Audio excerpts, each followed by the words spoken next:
नमस्कार, आप देख रहे हैं न्यूज़ वन इंडिया। मैं हूं आपके साथ राजेश कुमार। मुख्यमंत्री नायब सिंह सैनी वीडियो कॉन्फ्रेंस के जरिए राष्ट्रीय औद्योगिक कॉरिडोर विकास और कार्यक्रम ट्रस्ट की शीर्ष मॉनिटरिंग अथॉरिटी की तृतीय बैठक में शामिल हुए। इस दौरान औद्योगिक और विनिर्माण परियोजनाओं के कार्यान्वयन के समीक्षा की गई, यानी यहाँ पे उसकी समीक्षा की गई। और बैठक की अध्यक्षता केंद्रीय वित्त मंत्री निर्मला सीतारमण ने की। केंद्रीय वाणिज्य और उद्योग मंत्री पीयूष गोयल और कई राज्यों के मुख्यमंत्री और वरिष्ठ अधिकारी भी बैठक में जुड़े। मुख्यमंत्री ने बैठक में हरियाणा के नांगल चौधरी को integrated multi modal logistics hub और हिसार इंटीग्रेटेड मैन्युफैक्चरिंग क्लस्टर समेत प्रमुख परियोजनाओं की प्रगति की जानकारी दी। उन्होंने कहा कि इन परियोजनाओं में भूमि स्वीकृति, कनेक्टिविटी और इंफ्रास्ट्रक्चर से जुड़े कार्य तेजी से आगे बढ़ रहे हैं और सरकार का लक्ष्य इन्हें जल्द धरातल पर उतारना है।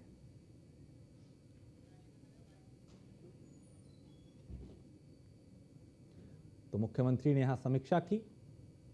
हरियाणा में औद्योगिक परियोजनाओं को रफ्तार मिलेगी।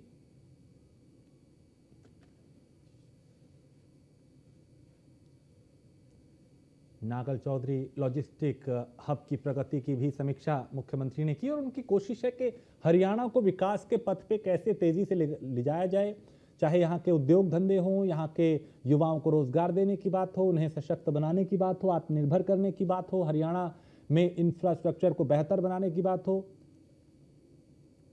शीर्ष मॉनिटरिंग अथॉरिटी की बैठक में शामिल हुए सीएम और इसमें कई जरूरी दिशा निर्देश भी उन्होंने दिए। हरियाणा में औद्योगिक परियोजनाओं को रफ्तार मिलेगी। तो शीर्ष मॉनिटरिंग अथॉरिटी की बैठक में मुख्यमंत्री नायब सिंह सैनी शामिल हुए। नांगल चौधरी लॉजिस्टिक हब की प्रगति की समीक्षा उन्होंने की और नांगल चौधरी में जल्द पूरा होंगे भूमि अधिग्रहण के जो कार्य हैं वो जल्द पूरे होंगे। 23 अगस्त को लॉजिस्टिक्स हब का दौरा भी करेंगे सीएम और हिसार मैन्युफैक्चरिंग क्लस्टर का भी काम तेजी से हो रहा है। फेज 1 के लिए 707 करोड़ की ईपीसी परियोजना 31 अगस्त तक मास्टर प्लान अधिसूचित करने का लक्ष्य है। अंबाला में 108 एकड़ में औद्योगिक पार्क का प्रस्ताव है। 10 आईएमटी के लिए जमीन अधिग्रहण की प्रक्रिया जारी है।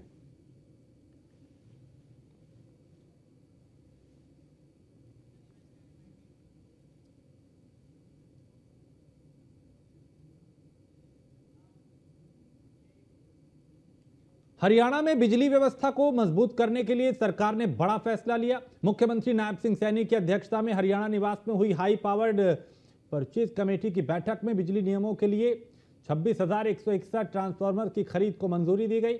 इनमें डिस्ट्रीब्यूशन और पावर ट्रांसफॉर्मेशन शामिल है, यानी जो ट्रांसफार्मर्स हैं वो शामिल हैं। इसके साथ ही लाइनमैन और सहायक लाइनमैन की सुरक्षा के लिए 5,000 से 7,500 टीएनपी किट खरीदने की स्वीकृति दी गई है। इन किट में 14 तरह के सुरक्षा उपकरण होंगे।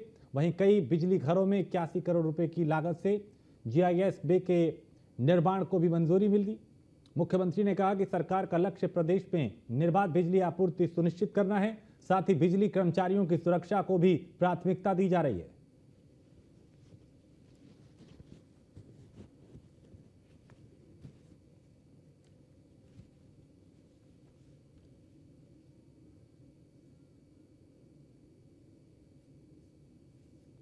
तो हरियाणा सरकार का बिजली सुधारीकरण पे जोर। हरियाणा में बिजली व्यवस्था और मजबूत होगी। बिजली कर्मियों की सुरक्षा को और बेहतर किया जाएगा। 26,161 ट्रांसफार्मर्स की खरीद को मंजूरी।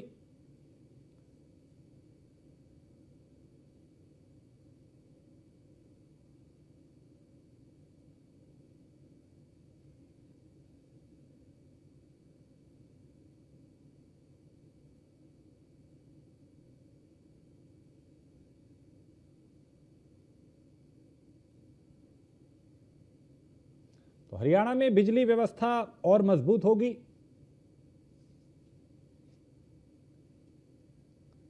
छब्बीस 26,161 ट्रांसफार्मर्स की खरीद को मंजूरी दी है। बिजली नियमों के लिए खरीदे जाएंगे ट्रांसफार्मर्स।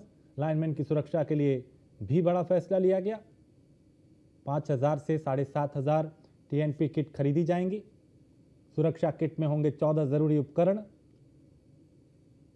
और बिजली घरों में जीआईएस-बे निर्माण को भी मंजूरी दी गई। जीआईएस-बे निर्माण पर खर्च होंगे 81 करोड़ रुपए और सीएम सैनी ने तय दर से कम में सौदा कराया। निर्बाध बिजली आपूर्ति सरकार की पहली प्राथमिकता है।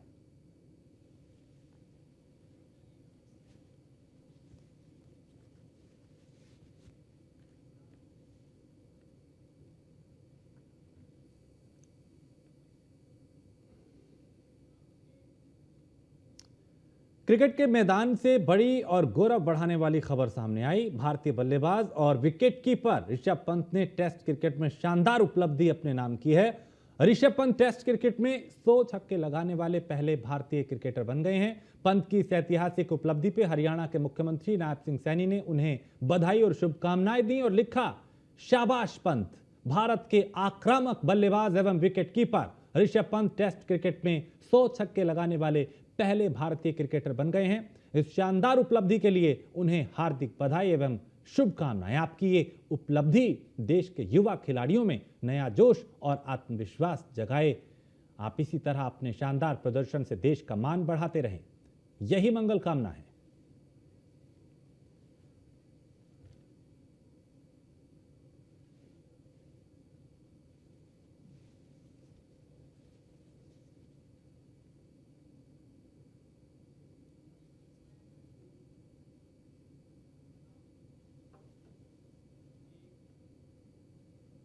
मुख्यमंत्री नायब सिंह सैनी ने भारतीय सेना में हवलदार रवि प्रकाश की शहादत पर दुख व्यक्त किया।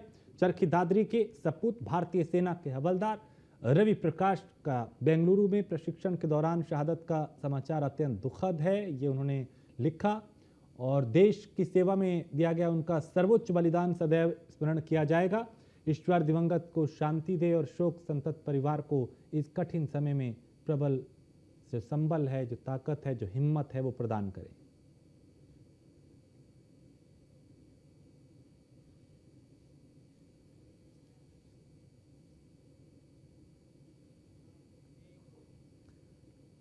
मुख्यमंत्री नायब सिंह सैनी ने बीजेपी में कई नेताओं को नई जिम्मेदारियां मिलने पर बधाई और शुभकामनाएं दी। उन्होंने राज्यसभा सांसद और भारतीय जनता पार्टी के राष्ट्रीय महामंत्री डॉक्टर सतीश पुनिया को पंजाब प्रदेश प्रभारी नियुक्त किए जाने पर बधाई दी।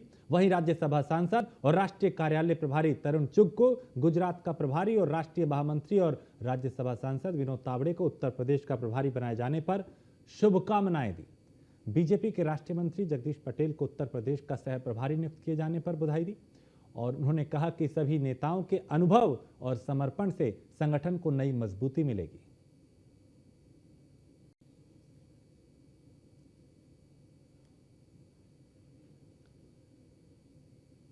और 27 अगस्त से हरियाणा विधानसभा का सत्र शुरू हो रहा है। 27 अगस्त को सुबह 11 बजे से सत्र की शुरुआत होगी। 6 विधेयक लाने की तैयारी में है सरकार। 27 अगस्त से मॉनसून सत्र की शुरुआत होगी और उस सत्र में कई मुद्दों की गूंज सुनाई देगी।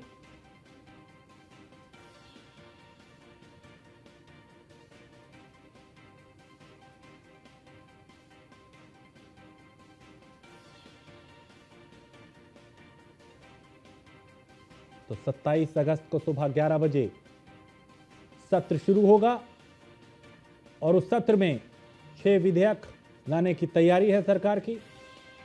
विपक्ष के अपने मुद्दे हैं सरकार को घेरने के। हंगामेदार रह सकता है सत्र।